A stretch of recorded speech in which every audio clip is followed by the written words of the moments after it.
Welcome friends. Tamil Nadu மாநில தேர்தல் ஆணையம் நேர்முக தேர்வுக்கு தயாராக படிக்க வேண்டிய மிக முக்கிய கேள்விகளின் தொகுப்பு, இதை பற்றி தான் நம்ம பார்க்க போகிறோம்.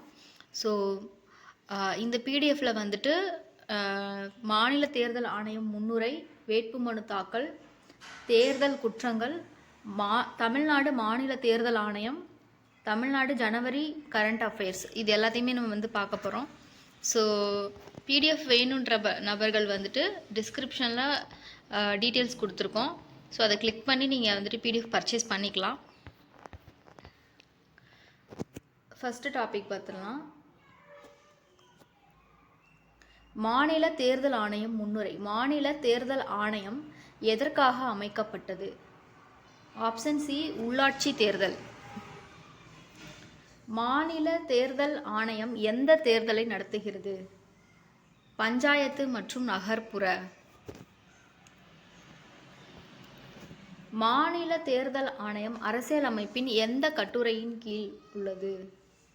ஆப்ஷன் பி, 243 மாநில தேர்தல் ஆணையம் எப்போது உருவாக்கப்பட்டது? 1993. மாநில தேர்தல் ஆணையத்தை யார் தலைமை வகிக்கிறார்? ஆப்ஷன் சி, மாநில தேர்தல் ஆணையர்.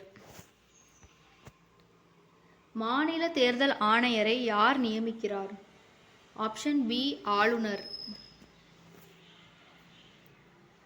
மாநில தேர்தல் ஆணையம் எந்த வகை அமைப்பு? ஆப்ஷன் சி, அரசியல் அமைப்பு. மாநில தேர்தல் ஆணையம் எந்த திருத்தத்தால் உருவானது? ஆப்ஷன் சி, 73 மற்றும் 74. மாநில தேர்தல் ஆணையம் யாருக்கு கட்டுப்பட்டது? ஆப்ஷன் டி, அரசியல் அமைப்பு. மாநில தேர்தல் ஆணையம் சுயாதீனமானதா? ஆம். ஸோ இதில் பார்த்தீங்கன்னா 100 கொஷின்ஸ்க்கு மேலே தான் உங்களுக்கு வந்துட்டு இந்த பிடிஎஃப்ல இருக்கும். ஸோ இன்டர்வியூவில் கேட்கக்கூடிய இம்பார்ட்டண்ட் கொஷின்ஸ் தான் வந்துட்டு நம்ம வந்துட்டு அதை ரெடி பண்ணியிருக்காங்க. ஸோ வேணுன்ற நம்பர்கள் நீங்கள் வந்துட்டு டிஸ்கிரிப்ஷனில் இருக்கிற டீட்டெயில்ஸ் எல்லாம் பார்த்துட்டு ஸோ நீங்கள் பர்ச்சேஸ் பண்ணிக்கலாம். தேங்க்யூ.